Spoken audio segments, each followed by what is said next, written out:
네, 문재인 정부의 증세 정책 속도를 내고 있습니다. 문재인 정부 의지대로 증세로 곧바로 올해 안에 이어질지 전망을 해보겠습니다.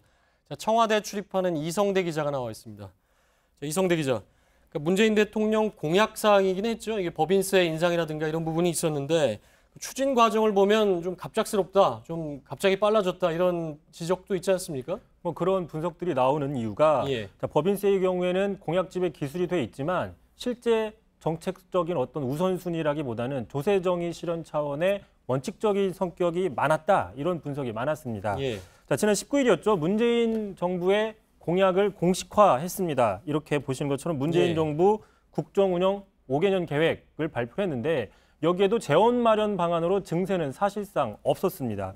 구체적으로 이 책의 180페이지를 보시면요. 이렇게 나와 있습니다. 증세 관련해서 소득세와 법인세 최고 세율 인상은 재원 조달의 필요성과 실효 세부담 등을 종합적으로 감안해 추진하겠다라고 원론적인 어떤 선언적인 이야기가 단정적인 얘기는 없었군요. 그렇습니다. 그런데 어제였죠. 국가재정전략회의 첫날 추미애 대표가 구체적으로 초대기업과 초고소득자를 한정해서 증세 필요성을 제기했고 청와대가 이에 호응을 하면서 증세 급물살을 타고 있는 겁니다. 일단 세금 더 내라, 세금 더 걷자고 하면 정부 입장에서는 상당히 부담스러운 건데 특히나 내년 6월에 지방선거도 있지 않습니까? 그렇습니다. 그래서 청와대 관계자와 통화를 해봤더니 어차피 내년 예산을 짤 때 야당에서는 문재인 정부가 결국 증세를 할 거다, 국민 부담을 키울 거다 이런 프레임으로 공격을 할 텐데 거기에 넘어가지 않겠다라고 설명을 했습니다.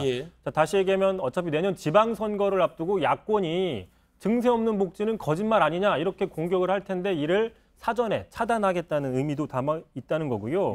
다만 초고소득자나 초대기업으로 타겟을 분명히 했습니다. 전체 국민 대상이 아니라 특정 대상으로 한정을 해서 증세에 대한 반발을 최소화시키는 전략도 초대기업, 초고소득자 이거에 대한 구체적인 정의는 아직 나온 상태는 아니죠? 과세 표준 대상으로 구체화하고 있는데 추미애 대표가 그런 표현을 썼습니다. 그렇군요.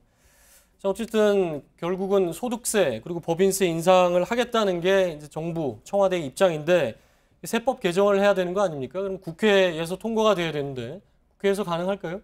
일단 법인세 인상에 대해서는 자유한국당이 강력하게 반발을 하고 있긴 한 상황인데 하지만 앞서 보신 것처럼 청와대가 당정과 속도감 있게 추진할 가능성이 커지고 있습니다. 특히 세법 같은 경우에는 올해 연말 예산안 통과 과정에서 국회의장이 예산 부수 법안으로 지정을 하게 되면 여야의 합의가 끝나지 않더라도 합의가 되지 않더라도 12월 1일 날 국회 본회의에 자동 부의가 됩니다. 통과 가능성이 커지는 거죠. 근데 지금 나오는 얘기는 그러니까 과표 2천억 이상의 대기업 법인세 인상, 그리고 초고소득자 증세 이렇게 잡혔는데 얘기가 나오고 있죠. 근데 이것만을 대상으로 하면 증세 대상을 사실 실제 거치는 돈이 얼마 안 될 거다. 그렇기 때문에 결국 증세 대상이 좀 넓어질 수 있는 거 아니냐 이런 지적도 나오고 있거든요.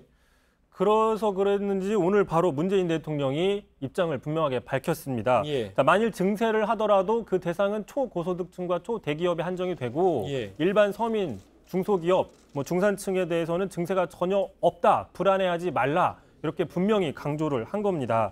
실제로 문 대통령 후보 시절부터도 세제 개혁과 세입세출 구조조정을 통해서 그 재정을 확충할 것이지 증세는 최후의 수단이라고 이야기를 해왔는데 그 당시 그 경제정책을 설계했던 김광두 지금 국가경제자문회의 부의장이 있는데 이렇게 얘기를 한 적이 있습니다. 문재인 정부의 그 정책은 세수 자연 증가 등으로 재원을 최대한 확보를 하는 노력을 하고 그래도 안 되면 마지막에 국민 동의를 얻어서 증세 논의를 해보겠다. 사실상 증세는 최후의 수단으로 하겠다라는 걸 계속 강조해 왔습니다. 결국은 다음 주부터 본격적으로 이제 시동이 걸린다. 그래서 국회에서도 이 문제가 이제 본격적으로 논의가 되겠군요. 자, 정치부 이성대 기자였습니다.